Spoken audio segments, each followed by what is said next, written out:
lot of people don't realize that just the Catawba River itself is 225 miles long, begins up in the North Carolina mountains and technically continues all the way down into Charleston Harbor. One of the key components that we have here at Lansford Canal is protecting the rocky shelf spider lilies and trying to inform people about the use of this river and proper use of the river. There's around 20 acres of plants out there, and like I said, the big draw is for some reason they all bloom at one time, and you've got like a 4-week period where it's just 20 acres of plants, 3 feet tall, big 5-inch white blooms, and they all bloom at one time.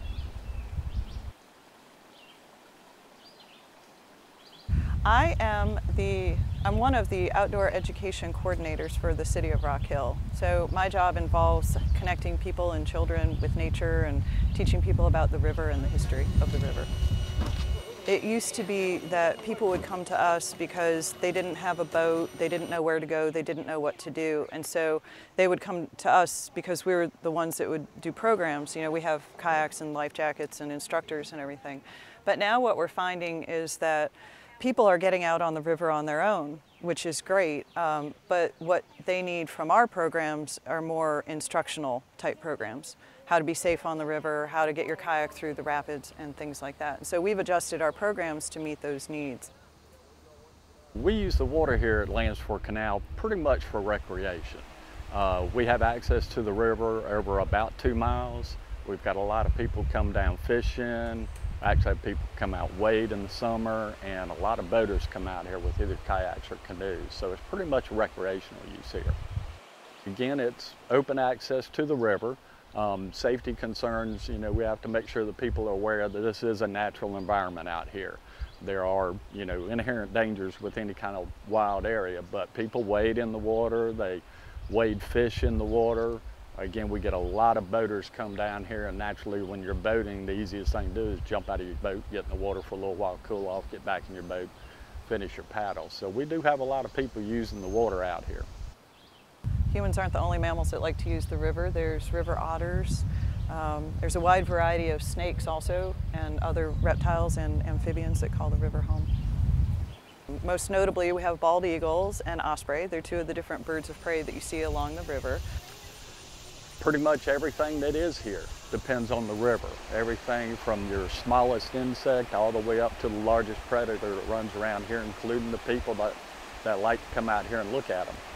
The river provides food for many animals, provides water for many animals, also provides the habitat for things that actually reproduce in the river that can feed things up in the woodline and that kind of stuff. So everything from birds, bats, like I said, your small insects, all the way up to black bears and coyotes. Before the 1700s, really, the only people present in the area, of course, were Native Americans. Today we have the Catawba Nation, which is a presence here in our basin, but the truth of the matter is the Catawba Nation was not one singular tribe. It was multiple tribes that formed an alliance and lived right here actually in the area. Well, the first hydroelectric station on the Catawba River was the Wiley Dam, and it was built in 1901, and it was the first of what would become 11 dams and 13 hydro stations on the 225 miles of the Catawba River.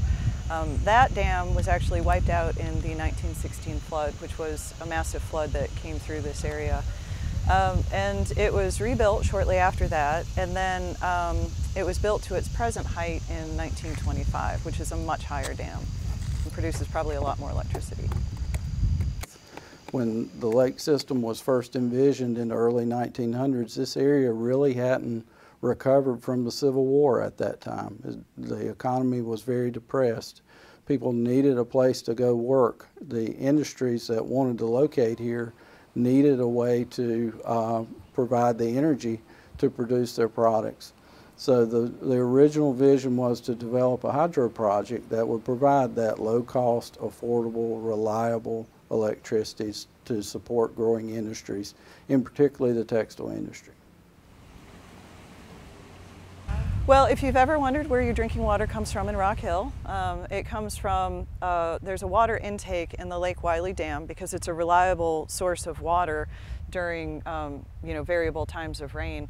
So the water gets taken out of the Lake Wiley Dam and it goes to the city's filtration plant on Cherry Road, and there the water is cleaned and then it's sent out to all the consumers. So businesses, schools, homes, anybody who buys water from the city of Rock Hill, that's where their water comes from. Anything that leaves a building in a pipe, so anytime you flush a toilet or put water down a sink or from a washing machine, it ends up at the wastewater treatment plant, which is over here on Red River Road. And at the wastewater treatment plant, they clean the water, purify it, and return the water to the river right here at River Park and send it on downstream for the next municipality to use. In the Charlotte area, there are about 2 million people that get their drinking water either from one of the 11 Duke Energy reservoirs that are on the Catawba River or from one of the river reaches downstream that are supported by those reservoirs. In addition, Duke Energy relies greatly on the Catawba to help us produce the electricity that our customers need. We have about 4 million total electric customers in North and South Carolina.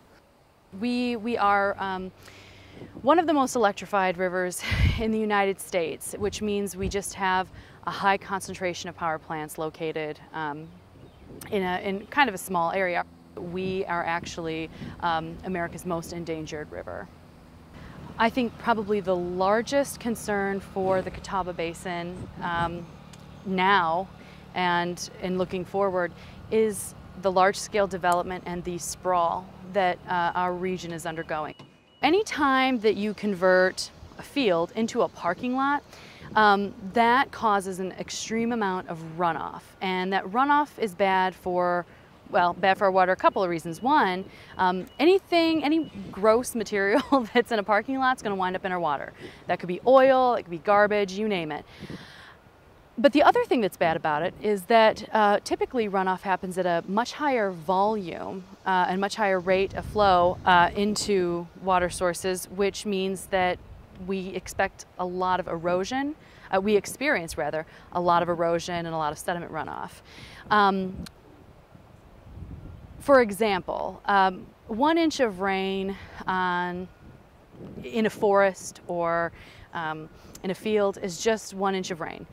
But 1 inch of rain on a 1 acre parking lot translates into 27,000 gallons of runoff that's usually focused in storm drains or whatever that particular area has to direct runoff, which is really not what small creeks are able to handle.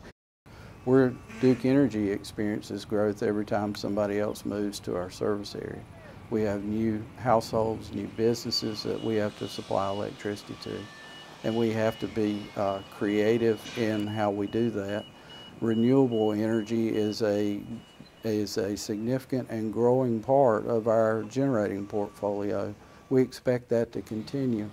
But we also expect to continue to be very heavily dependent on water at our production facilities. Solar and wind are great. We all want them to be a bigger part of our portfolio, but they're not always there. The sun's not always shining, the wind's not always blowing, but every day, 24 hours a day, people in this area need electricity, and we have an obligation to provide that. The Catawba River is a really great resource for our region. It supplies water for a lot of purposes that improve our quality of life and support our economy. We have to recognize that the Catawba River has limits, and we have to plan for those limits not to be exceeded. And so what we're trying to do is understand how the system works and put measures into place that will allow us to continue to grow beyond the middle of this century and have confidence that we're not overbuilding, so that when we do have that drought in the future, we don't hit that failure mode. So the Water Supply Master Plan looked for ways and identified steps and ways that we could make the water supply last longer. So if we implement as a region the recommendations from the Water Supply Master Plan, the river should be able to support the needs of this basin through the year 2100. So we think that's a huge success. to go from essentially 2050 out to 2100s. We're in a drought right now in the Catawba River Basin, and droughts are determined different ways, but from our perspective in operation of this lake system, it means we're not getting enough rainfall, that rainfall that we depend on to keep everything running from a human standpoint. We're not getting enough rainfall to meet the normal needs. There's a stage 0, which is essentially a drought watch. And in the drought watch, people are activated, they're sensitized, it's kind of a warning that, hey, watch out, you know, it's getting dry. When we get to stage 1, that means that drought conditions are here, and we need to start cutting back. And so the first requirement in stage 1 is really on Duke Energy. And Duke is required to reduce the amount of water that they release through the dams. If things continue to deteriorate, then we go into stage 2. At stage 2, Duke continues to reduce the amount of water they're releasing through the dams, again holding more in there, keeping the lakes fuller. The public water supply utilities go into mandatory water use restrictions. This is where we go in and we restrict outdoor usage of water. If things are still deteriorating and the drought indicators show that it's needed, we go into stage 3 of the drought. At stage 3, it's more cutbacks. Duke again reduces even more their releases through the dams. The public water supply utilities tighten up the mandatory restrictions on water use. More communication, more education, but again, goal being keep more water in the lakes, make it last as long as we can. Stage 4 is the failure stage. We have never in this region been in stage 4 of a drought, according to the scale with the Drought Management Advisory Group. Stage 4 is a real true emergency. That's when either a power plant or a public water supply system is failing because their water intake is above the water level.